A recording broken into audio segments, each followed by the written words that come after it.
नमस्कार, मैं हूं निधि कुलपति। जिसकी जिंदगी गरीबी और गरीबी से भी ज्यादा भेदभाव और छुआछूत के दलदल में धंसी रही, उस शख्स ने अपने कौशल और ज्ञान से भारत का नया भविष्य लिख दिया। जी हां, हम बात कर रहे हैं बाबा साहब भीमराव अंबेडकर की, जिनकी पुण्यतिथि 6 दिसंबर को पड़ती है।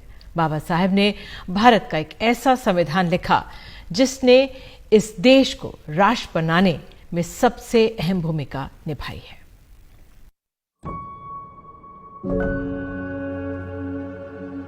अगर डॉक्टर अंबेडकर नहीं होते तो क्या दुनिया के सबसे बड़े लोकतंत्र को इतना खूबसूरत संविधान मिल सकता था? अगर डॉक्टर अंबेडकर नहीं होते तो क्या उन दलितों को मनुष्य बनने का अधिकार मिल पाता, जिनके साए से भी लोगों को छूत का पाप लग जाता था?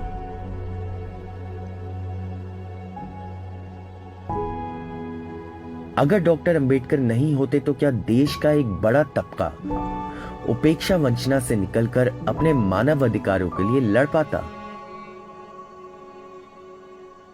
डॉक्टर अंबेडकर का होना भारत के बेहतर भविष्य की गारंटी थी, लेकिन फिर 1956 में 6 दिसंबर की वो तारीख आई जिसमें हिंदुस्तान का शोक समाया हुआ था। उसी दिन बाबा साहेब अंबेडकर ने इस दुनिया को अलविदा कह दिया।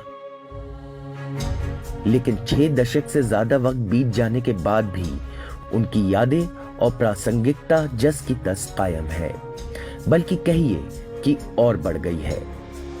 मैं समझता हूं कि ये जो सिद्धांत डॉक्टर बाबा साहेब अम्बेडकर के जीवन के हैं, वो हर एक नवयुवक को, हर एक बच्चे को, हर एक बुजुर्ग को, हम सबको अपने जीवन में निजी रूप से अपनाना चाहिए।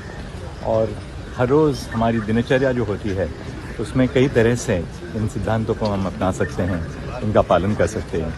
यही नहीं कि केवल वकील या न्यायपालिका है इसका पालन कर सकते हैं, हर एक को करना चाहिए। जब भी विषमता के खिलाफ संघर्ष की आवाज उठती है तो कुछ नामों को दुनिया बड़ी शिद्दत से याद करती है। उनमें अमेरिका के मार्टिन लूथर किंग आते हैं, जिन्होंने अमेरिका में अश्वेतों को समानता का अधिकार दिलाने के लिए अपनी जान दे दी थी।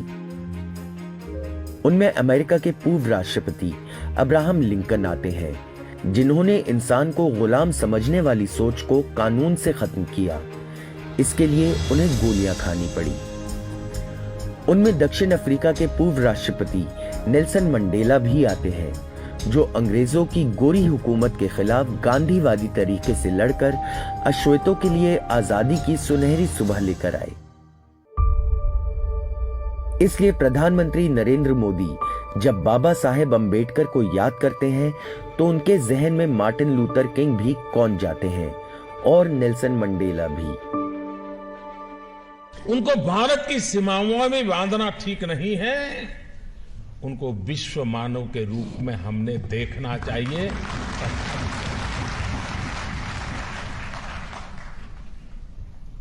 दुनिया जिस रूप से मार्टिन लूथर किंग को देखती है, हम बाबा साहब आम्बेडकर को उससे जरा भी कम नहीं देख सकते। आजादी के वक्त जब तय हुआ कि भारत का नया संविधान बनेगा, तो सवाल उठा कि कौन बनाएगा संविधान। तब गांधी ने कहा कि अंबेडकर है ना। उस डॉक्टर अंबेडकर ने सदियों की गुलामी से मुक्ति पाने वाले हिंदुस्तान के लिए ऐसा संविधान बनाया जिसमें दलितों, आदिवासियों के लिए आरक्षण का प्रावधान किया गया, जिसमें हर हिंदुस्तानी को मौलिक अधिकारों से जोड़ा गया, जिसमें हर हिंदुस्तानी को वोट का अधिकार मिला, और उनमें महिलाओं को भी वो सारे अधिकार मिले जो कभी पुरुषों तक सीमित होते थे।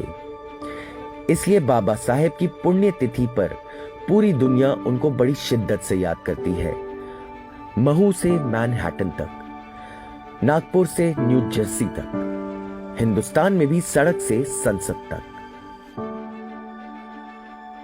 तभी तो संसद में बाबा साहेब अंबेडकर की आत्मकद प्रतिमा पर पक्ष विपक्ष से परे उठकर सभी श्रद्धा के पुष्प चढ़ाते हैं।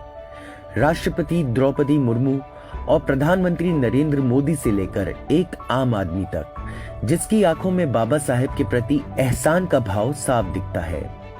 उनकी उपलब्धियों में छुपे हिंदुस्तान के भविष्य की तरफ आज पूरा देश देख रहा है। Bureau report, NDTV India. Baba Saheb Ambedkar का जन्म महाराष्ट्र में एक दलित परिवार में हुआ था। पीने के पानी से लेकर जिंदगी की और जरूरतों तक पग पग पर अपमान की भट्टी में उनको चलना पड़ा। लेकिन इन मुश्किलों के बीच भी दलितों के हक और हितों के लिए वो लगातार लड़ते रहे। उनकी कोशिशों से ही समाज के एक बड़े तबके को मर्यादा की जिंदगी मिल पाई। 75 साल पहले भारत के साथ ही आजाद हुए कई देशों से लोकतंत्र का चिराग बुझ गया, लेकिन हिंदुस्तान में ये दीपक जल रहा है तो इस दिए में तेल का काम करता है भारत का संविधान। उस संविधान को बनाने वाले बाबा साहेब आम्बेडकर का रास्ता आसान नहीं था। 1946 में जब ये तय हो गया कि आजादी मिलने वाली है तो सवाल उठा संविधान का। उसे बनाने की जिम्मेदारी डॉक्टर आम्बेडकर पर आई। अब ऐसा कोई आदमी आप ढूंढेंगे दुनिया में कि जिसने 1913 से लेके 1923 तक समझ लीजिए 5-6 साल में 4-5 डिग्री हासिल की, एमए, पीएचडी, डीएससी, एमएससी और बैरिस्टर ऑफ लॉ। ये तो वो कहते हैं, कुछ लोगों ने लिखा हुआ है, जय कृष्णमूर्ति और लोगों ने, कि ये तो मिरेकल है, ये चाहे प्रोजुडी थे डॉक्टर अम्बेडकर। तो मई 1947 की बात है। संविधान सभा के सामने ड्राफ्टिंग कमेटी ने अपना मसौदा रखा। Ambedkar's preamble the secret history of the constitution of India नाम की किताब में आकाश सिंह राठौड़ ने लिखा है, संविधान सभा का मसौदा तैयार करने के लिए 7 सदस्यों की ड्राफ्टिंग कमेटी बनाई गई थी। इस ड्राफ्टिंग कमेटी के अध्यक्ष डॉक्टर आम्बेडकर थे। वहीं कमेटी के सदस्य कन्हैयालाल मुंशी, मोहम्मद सादुल्ला, अल्लादी कृष्णस्वामी अय्यर, गोपाल स्वामी अयंगर, एन माधवराव और टी कृष्णामचारी थे। लेकिन इनमें से एक सदस्य बीमार हो गए। 2 दिल्ली के बाहर थे, एक विदेश में थे, एक ने बीच में ही इस्तीफा दे दिया और एक सदस्य आए ही नहीं। इसके बाद डायबिटीज और ब्लड प्रेशर से पीड़ित होने के बावजूद आम्बेडकर ने संविधान तैयार करने में कोई कसर नहीं छोड़ी। इतना ही नहीं, आम्बेडकर ने करीब 100 दिनों तक संविधान सभा में खड़े होकर सदस्यों को संविधान के पूरे ड्राफ्ट को धैर्यपूर्वक समझाया और हर एक सुझाव पर चर्चा की। इस तरह डॉक्टर आम्बेडकर ने भारत को एक ऐसा संविधान दिया जिसमें भेदभाव के लिए रत्ती भर भी जगह नहीं थी। एक दलित मां का बेटा जन्म से जीवन तक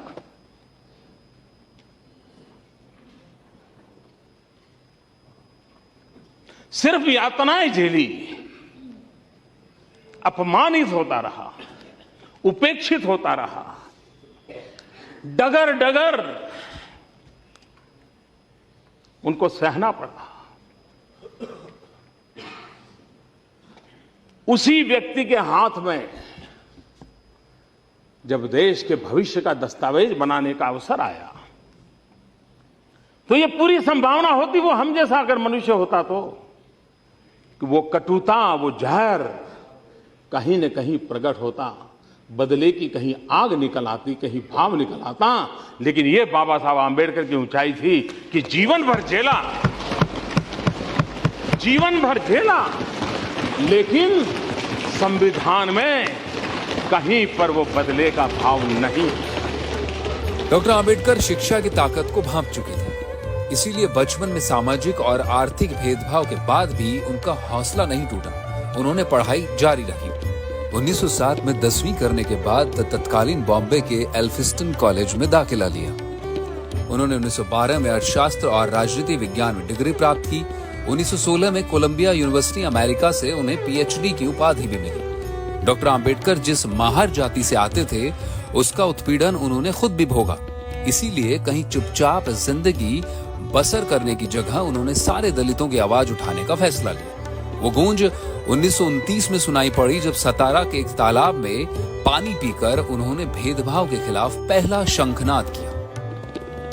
दलितों के सवाल पर ही महात्मा गांधी से भी उनकी राजनीतिक दूरियां बढ़ती गई। डॉक्टर आम्बेडकर दलितों के लिए चुनावों में अलग प्रतिनिधित्व चाहते थे, लेकिन गांधी इसके लिए तैयार नहीं हुए। गांधी आमरण अनशन पर बैठ गए, जिसके बाद दबाव में आम्बेडकर को झुकना पड़ा और दोनों महान नेताओं के बीच 1932 में पूना पैक्ट हुआ।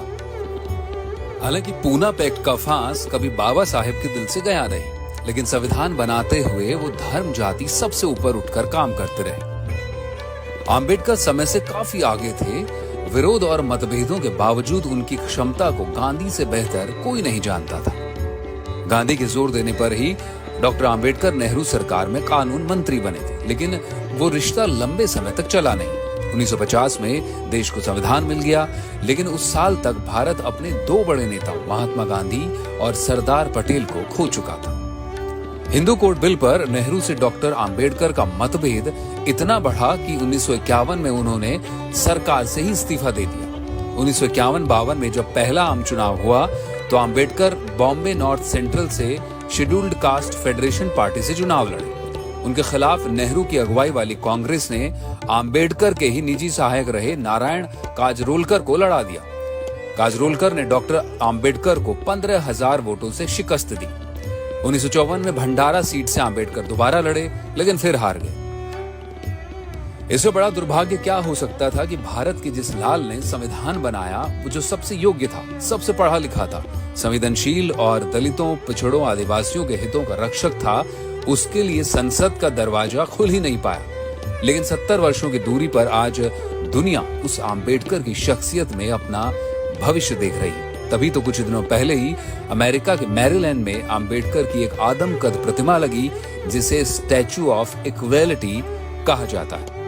दुनिया के हर हिस्से में दबे कुचले लोगों की वैचारिक नुमाइंदगी डॉक्टर आम्बेडकर आज भी कर रहे हैं और हमेशा करते रहेंगे।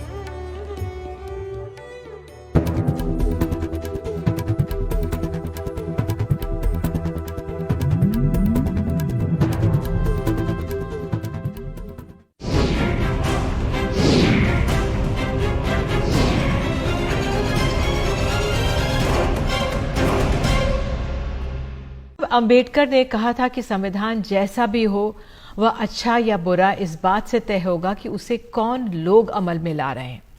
लेकिन इसमें संदेह नहीं कि भारतीय संविधान एक क्रांतिकारी दस्तावेज है, ऐसा दस्तावेज जो 5000 साल की तरह तरह की गैर बराबरी को खत्म कर एक समान समाज का सपना देता है। अंबेडकर ना होते तो शायद संविधान में ये क्रांतिकारी तत्व ना होता। संविधान के पवित्र पन्नों से गुजरते हुए हिंदुस्तान आज दुनिया की एक बड़ी ताकत बनने के रास्ते पर है। भारत के इस संविधान को बनाते समय डॉक्टर भीमराव अंबेडकर ने इस बात पर जोर दिया कि संविधान का पालन भारत को राष्ट्र निर्माण की तरफ ले जाए। इसीलिए वो संविधान बनाते समय धर्म या जाति से टकराने वाले नेता की तरह नहीं, बल्कि एक राष्ट्र निर्माता के रूप में पेश आते थे। वह अछूतों के राजनीतिक सामाजिक अधिकारों के लिए लड़ रहे थे, लेकिन बगैर किसी कड़वाहट के। उनकी चिंता के केंद्र में जाति या समूह नहीं, बल्कि स्वतंत्रता, समानता और बंधुत्व का सिद्धांत था। इसीलिए वो संवैधानिक संस्थाओं को मजबूत बनाने पर जोर देते रहे। इसका विस्तार 26 नवंबर 1949 को संविधान सभा में दिए उनके आखिरी भाषण में दिखा कि हम सबसे अच्छा संविधान लिख सकते हैं, लेकिन उसकी कामयाबी आखिरकार उन लोगों पर निर्भर करेगी जो देश को चलाएंगे। ये संविधान बनाने की जो प्रक्रिया चल रही थी उसमें बहुत सारे लोग काम कर रहे थे, लेकिन अम्बेडकर जी की विशेषज्ञता लॉ की थी और वो कानून को भी जानते थे, समाज को भी जानते थे। तो ये विशेष रूप से ये काम उनको सौंपा गया कि वो भारत का एक संविधान बनाए, और उनकी जो समझदारी थी, उनका जो अध्ययन था, उनका जो ज्ञान था, उन सब कारणों से उनको ये काम सौंपा गया। अंबेडकर ने संविधान सभा के आखिरी भाषण में आर्थिक और सामाजिक गैर बराबरी को खत्म करने को राष्ट्रीय एजेंडे के रूप में पेश किया। समानता के सिद्धांत को मजबूत करने की इच्छा और इच्छा शक्ति से ही आरक्षण का सिद्धांत निकला। डॉक्टर अंबेडकर की कामना थी कि दलितों और आदिवासियों के लिए अवसरों का रास्ता खोला जाए, जिसको संविधान सभा में बैठे नेहरू, पटेल, राजेंद्र प्रसाद, मौलाना आजाद जैसे नेताओं का खुला समर्थन मिला। इसीलिए तब अनुसूचित जाति को 15 और अनुसूचित जनजाति को 7.5% आरक्षण का प्रावधान किया गया। और कमाल देखिए कि बगैर खून खराबे के हिंदुस्तान सामाजिक राजनीतिक बदलाव के साथ आगे बढ़ रहा है, बाबा साहेब के बनाए संविधान की बदौलत।